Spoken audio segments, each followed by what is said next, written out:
बाबू कर्मा, प्रकाश बाबू कर्मा।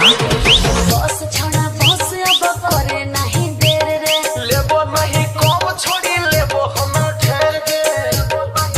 अरे सुन ना, बोले बॉस छोड़ा बॉस अब करे नहीं देर रे, लेबो नहीं कम छोड़ी लेबो हम ठहर के।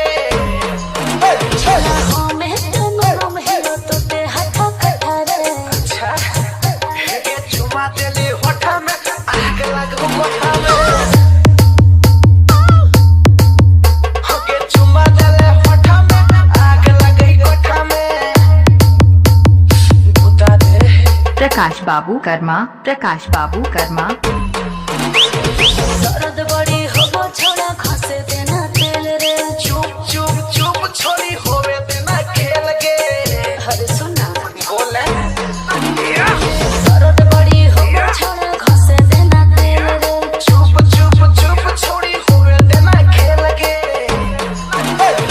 ले बोलो ही मुंह में तोरो दही मीठा खटा रे, ये चुमा देली होठा में आग लगई कोठा में। प्रकाश बाबू कर्मा,